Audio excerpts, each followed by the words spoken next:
É um prazer cumprimentar a você que está com a gente aqui no programa Encontro de Pais. O programa Encontro de Pais é dirigido às famílias, é dirigido à paternidade e tem um foco na oração intercessora. Você vai participar da oração ao final do programa Encontro de Pais. Hoje o assunto é tensões familiares. A gente podia até falar crises familiares geradas por essas tensões. E para falar sobre esse assunto está aqui com a gente o pastor Jorge Mário de Oliveira. Ele possui mestrado em teologia pastoral. Ele também foi professor da Faculdade de Teologia do UNASP durante muitos anos. Hoje dirige o Departamento de Ministério da Família de uma região de São Paulo, da Associação Paulistana da Igreja Adventista do Sétimo Dia. Além disso, você foi autor de uma inspiração juvenil também, pastor. Que ano que foi isso? Foi em 2009. 2009, o título da meditação? Diário de Léo e Thaís. Isso, talvez alguns de vocês usaram essa inspiração juvenil no culto da família da noite para ler com os filhos, né? Sim. Então, pastor, prazer ter você aqui. Sim. Muito bom você ter vindo aqui com a gente. Antes de nós entrarmos no assunto, eu quero apresentar para você o livro Conduta Sexual. Esse livro apresenta o padrão de Deus para a sexualidade humana. A Bíblia é contra o sexo ou a Bíblia é a favor do sexo? Deus é contra ou é a favor do sexo? Quem que inventou o sexo? Foi Deus ou foi o diabo? A Bíblia diz que foi Deus, e Deus, como inventor do sexo, apresenta os critérios, os padrões para nós usarmos a nossa sexualidade de maneira saudável, de maneira que seja uma bênção, de maneira que não produza tensões na família, crises na família. Se a gente usa a sexualidade de maneira errada, pode gerar crises. Isso pode gerar crises tremendas, profundas na família. Pastor, vamos falar um pouquinho então sobre essas crises. Como que aparecem essas crises? Quais são os tipos de crises? Como surgem crises numa família? Pastor, eu não gosto de pensar no conceito de crise ainda, mas num conceito de pré-crise. Porque as tensões familiares ou o estresse que uma família vive, se eles forem bem administrados pelo pai, pela mãe, pelos membros da família, eles não gerarão uma crise. A crise surgirá quando estas situações que geram tensões nos relacionamentos familiares não são bem administradas.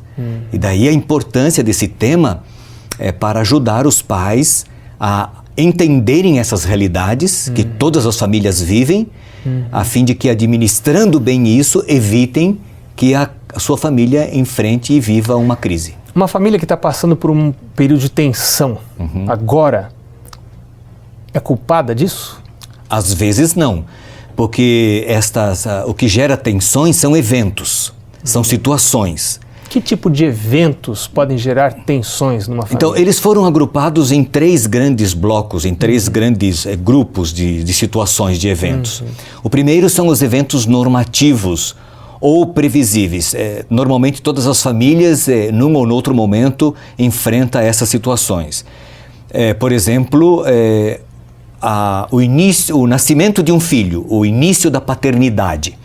Então, um casal, estão ali os dois sozinhos, 1, 2 anos juntos, numa vida bem rotineira, bem tranquila, e aí nasce um bebê. Então, no nascimento do bebê, quando tudo sai normalmente, quando não existe nenhuma dificuldade, normalmente a criança chora nos 3 primeiros meses, com cólicas na barriga, etc. E isso gera uma tensão no casal, no relacionamento do casal. E parece que gosta de chorar mais à noite, né, pastor? E depois de um dia de trabalho, tem que levantar cedo no dia seguinte. Então isso gera tensão no relacionamento entre o marido e a mulher, entendeu? E a criança, o bebezinho, que depende muito da mãe, está ali no meio. Ela não tem culpa de nada. O pai não tem culpa, a mãe não tem culpa. Então o casal tem que administrar essa situação que veio e que vai passar, é transitória, mas que gera dificuldade no relacionamento entre marido e mulher. Quer ver uma outra coisa? Filhos adolescentes. Quando os filhos se tornam adolescentes, a casa muda, o ambiente muda da casa. as coisas ficam muito agitadas, etc. Às vezes os filhos adolescentes costumam jogar o pai contra a mãe e isso gera tensão. Pastor, esse período é um período muito especial da vida de uma família, porque esse período da adolescência dos filhos coincide geralmente com a menopausa da mulher, a andropausa do homem, a meia-idade do casal. O homem começa a questionar a sua própria sexualidade. Sim. E geralmente é nessa época que os pais começam a perder os seus pais. Então você vê, é um angu de pirão aí. Então veja, se os pais, pai e mãe, não forem sábios em administrar esta fase da adolescência dos filhos, isso vai gerar conflitos. O marido e a mulher, eles vão brigar entre si, o pai vai brigar com os filhos, filho vai brigar com o pai, a filha vai brigar com a mãe, e a casa vai virar um pequeno inferno, né? Bom, o senhor está descrevendo os tipos de tensões que podem ocorrer. Eu já estou curioso para saber qual a solução para isso aí, porque eu já ia te perguntar, mas vou deixar porque não terminou ainda de falar dos tipos. Porque o segundo grupo de eventos e situações estressantes são os imprevisíveis. Aquele que você não prevê, eles surgem, uma catástrofe, o desemprego, um acidente, uma morte súbita, uma doença, né, que surge na família. Então isso nós não prevemos, não antevemos, mas abala eles aparecem. A família. Isso. E aí nesse momento isso gera tensão, que se não forem administradas, leva a uma crise. E o outro grupo são os eventos crônicos. Esses são aqueles que vêm e ficam na família. O nascimento de um filho, por exemplo, com síndrome de Down, um retardo mental, certo? Pais idosos que ficam na cama, que dependem do cuidado da família. Então uma dependência química de um membro da família. Então são eventos que permanecem na família por longo tempo, minando as forças vitais da família e gerando tensão e dificuldades. Então esses três tipos de eventos trazem estresse nos relacionamentos e os pais precisam administrá-los. Bom, eu ouvi uma vez dizer que famílias felizes não são as famílias que não têm tensões e nem passam por crises.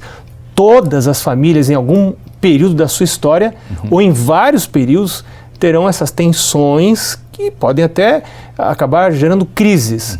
E essa pessoa dizia que famílias felizes não são as que não têm tensões, mas são as que conseguem se adaptar corretamente a essas mudanças que vão ocorrendo na história da vida da família. Que conselhos você daria, pastor, para a gente enfrentar esses períodos especiais? Que recursos a família tem para administrar esses períodos assim que são difíceis? Pode ser que alguém esteja hoje no encontro de pais passando por uma tensão, ou até já está numa crise, até abalando o casamento, enfim.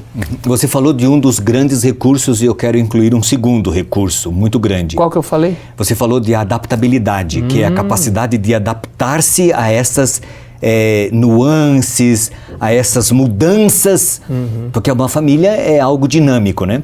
Então a família tem que se adaptar, sempre se adaptando a essas realidades. Ou seja, eu não preciso esperar que a minha vida seja a mesma. Eu casei assim, tem que continuar assim. Eu mudo, minha esposa muda, as situações mudam. E a gente precisa ter maturidade para levar em conta essas mudanças, alterações e continuar vivendo. Sim, e essas mudanças elas vão acontecendo ao longo do desenvolvimento da vida dos filhos. O outro grande recurso é a união, é a cumplicidade. Como que a gente forma isso? Marido e mulher têm que ser amantes no fato e de verdade, se amarem, e eles devem ser cúmplices. E amar os filhos e ambos criar cumplicidade, né, entre os membros da família. E isso vai integrá-los. Agora, e essa integração é que vai ajudá-los a se adaptar e a vencerem esses desafios ao longo da vida. Na prática, o que vocês fizeram na casa de vocês para ter essa cumplicidade e ter essa unidade? O que uma família que hoje não tem isso, que está assistindo a gente, pode fazer de coisas tangíveis para ter essa cumplicidade?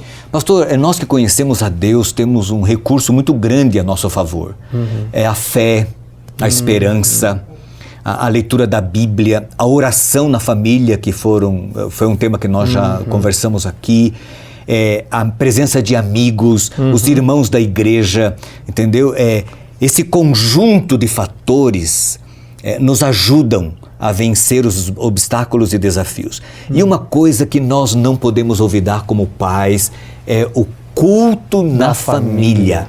Quando a família ora juntos, eles permanecem juntos, eles vencem os desafios juntos.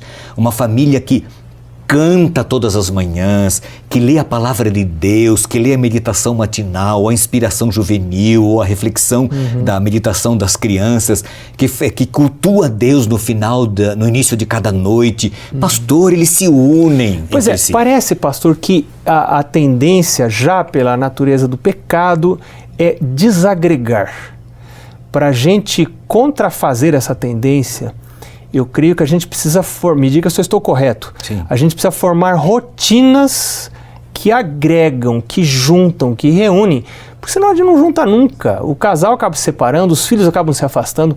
Então a família tem que criar algumas rotinas com sabedoria, interessantes, que unam.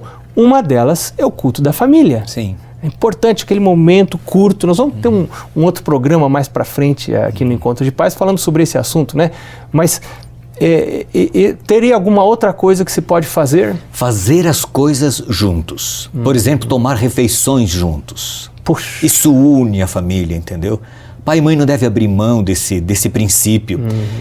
Passear juntos, caminhar juntos, tirar férias juntos, entendeu? Sabe, eu tive acesso a uma pesquisa recente dando conta de que a taxa de drogadição em filhos de famílias, a única variável analisada foi o jantar. Famílias que jantam juntas todos os dias, a taxa de drogadição dos filhos é praticamente zero. Só esse fator. Agora, se você ainda levar em conta ir à igreja, culto da família, outras coisas que a família pode fazer para integrar e ajudá-la a enfrentar essas tensões, eu acho que os resultados podem ser ainda mais. Você me perguntou uma coisa que nós fazíamos, né? Nesta área, por exemplo, eu e meus meninos, quando eles eram menores e junto com a minha esposa, nós lavávamos o carro juntos, nós lavávamos a calçada juntos, cortávamos grama juntos, as atividades e as coisas da família, os trabalhos da família, eram trabalhos comunitários. E eu percebia que isso gerava vínculos entre nós, cumplicidade recíproca. Entre eu e minha esposa e eu, entre nós e nossos filhos, os irmãos entre si, né? E eles para conosco. Se você pudesse fazer um apelo, um convite para os pais que estão nos acompanhando agora, o que você falaria? Não se iluda. Desafios você vai enfrentar, como pai e como mãe. Haverá situações estressantes e desafiadoras que você tem que administrar na sua família. Rogue a bênção, a proteção de Deus, Amém. Administre essas situações, não perca o controle, peça que Deus faça vocês passarem por isso com sabedoria, mantendo a unidade e a cumplicidade familiar, adaptando-se às situações, vencendo dia a dia. Pastor, comendo sopa pela borda do prato. É assim que a gente deve fazer. Comendo mingau pelas beiradas. Pelas beiradas, é isso mesmo. Pastor, muito obrigado pela sua presença no programa Encontro de Pais de hoje. Nós vamos ficando por aqui. Foi muito bom contar com você no programa Encontro de Pais, que não terminou. Lembre-se que agora, logo após o vídeo, nós vamos ter uma discussão em grupo e logo em seguida a parte principal, que é a oração intercessora. Nós vamos orar pelos seus filhos, para que o Senhor abençoe os seus filhos. E no próximo programa nós vamos falar sobre definições de papéis. Que Deus abençoe. Esperamos contar com você no próximo programa. Um abraço e até lá.